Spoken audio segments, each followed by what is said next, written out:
Rina dan Aldi, pasangan muda yang baru menikah, memutuskan untuk memulai hidup baru di sebuah rumah yang terletak di pedesaan. Setelah sekian lama hidup di kota yang sibuk dan penuh tekanan, mereka merasa sudah saatnya mencari kedamaian dan ketenangan. Mereka membeli sebuah rumah tua yang sudah lama tidak dihuni, dengan harapan bisa memulai kehidupan yang lebih sederhana dan damai. Desa tempat mereka pindah terletak cukup jauh dari keramaian, dikelilingi oleh hutan lebat yang tampaknya menyimpan berbagai misteri. Rina merasa sedikit cemas, namun Aldi meyakinkan bahwa ini adalah pilihan terbaik untuk mereka. Rumah itu, meskipun tua dan agak terlantar, memiliki pesona tersendiri. Teras luas dengan pemandangan hutan hijau yang seolah menenangkan, dan udara segar yang tidak pernah mereka rasakan di kota. Namun, seiring dengan berjalannya waktu, Rina mulai merasa tidak nyaman. Ada sesuatu yang ganjil tentang desa ini. Penduduknya, meskipun menyambut mereka dengan senyum ramah, terlihat seperti menyimpan rasa curiga yang tak terucapkan. Rina pernah mencoba berbicara dengan beberapa orang, namun setiap kali topik percakapan menyentuh rumah atau sejarah desa, mereka selalu mengalihkan pembicaraan dengan alasan yang tidak jelas.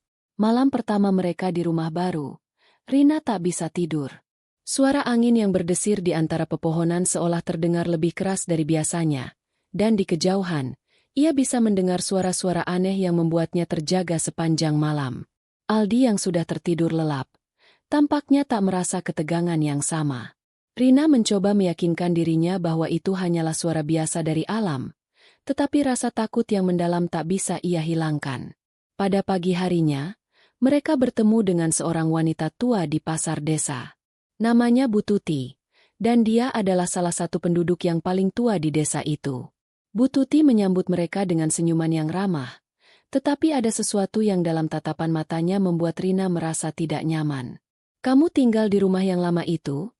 tanya Bu Tuti dengan suara serak, seolah mencoba mengukur reaksi Rina.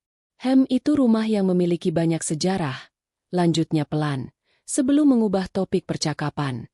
Rina hanya mengangguk, tetapi hatinya semakin diliputi rasa penasaran. Mengapa orang-orang di desa ini tampak begitu tertutup? Ada apa dengan rumah mereka? Rina merasa ada sesuatu yang tersembunyi, sesuatu yang tak ingin diketahui orang luar. Hari-hari berlalu dengan lambat. Rina mulai menyesuaikan diri dengan kehidupan baru di desa. Namun, semakin lama ia tinggal di rumah itu, semakin banyak hal aneh yang terjadi.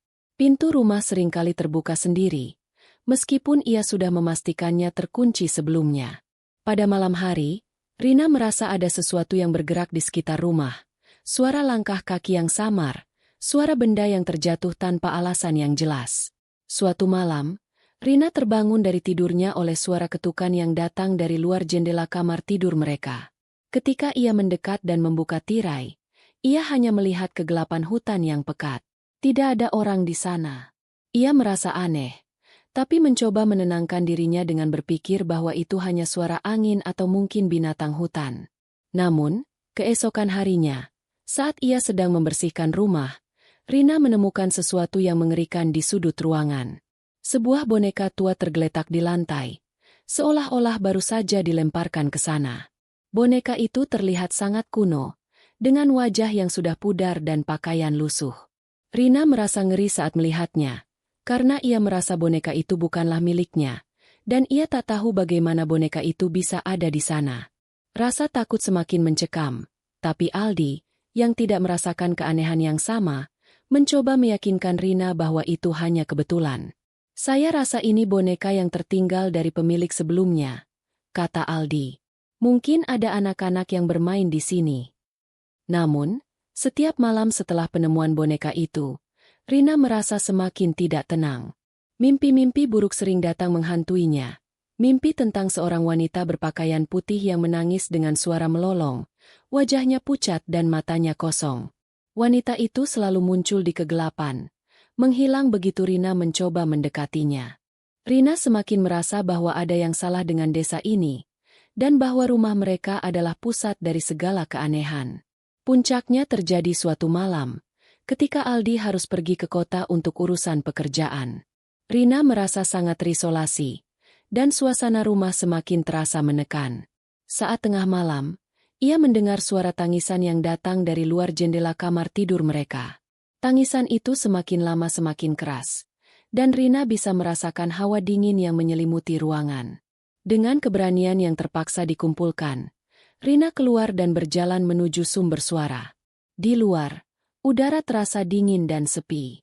Di bawah cahaya rembulan yang pucat, ia melihat sosok perempuan berpakaian putih, persis seperti dalam mimpinya, berdiri di ujung halaman. Wajahnya sangat pucat, dan matanya kosong, menatap ke arah Rina dengan tatapan yang mengerikan. "Who are you?" Rina berteriak dengan suara gemetar, namun sosok itu tidak menjawab. Hanya tangisan yang semakin memekakan telinga. Tiba-tiba, wanita itu menghilang begitu saja, seolah-olah lenyap ditelan angin. Rina berlari kembali ke dalam rumah dengan napas terengah-engah. Di sana, ia melihat sesuatu yang lebih mengerikan. Sebuah tulisan darah yang muncul di dinding, yang terbentuk menjadi kata-kata, "Aku akan datang lagi." Rina mulai mencari tahu lebih banyak tentang desa dan rumah mereka. Ia menemui Bu Tuti sekali lagi, yang akhirnya menceritakan sebuah kisah kelam. Ternyata, rumah tempat mereka tinggal dulunya adalah rumah keluarga kaya yang terlibat dalam praktik-praktik hitam, termasuk santet. Pada suatu malam, salah seorang anggota keluarga tersebut, seorang wanita muda yang cantik, meninggal dengan cara yang sangat misterius. Banyak yang percaya bahwa kematiannya disebabkan oleh kutukan, yang kemudian melahirkan sosok kuntilanak yang menghantui rumah itu. "Rumah itu terkutuk," ujar Bu Tuti pelan. "Dan kuntilanak itu selalu kembali, mencari korban baru." Dengan pengetahuan baru itu, Rina merasa semakin terjebak dalam teror yang tak bisa ia hindari. Setiap malam, sosok kuntilanak itu datang, semakin mendekat, seolah mencari balas dendam. Teror santet dan roh yang tak tenang itu semakin menguasai rumah mereka, dan Rina harus berjuang untuk melarikan diri dari kutukan yang telah lama membayangi tempat tersebut.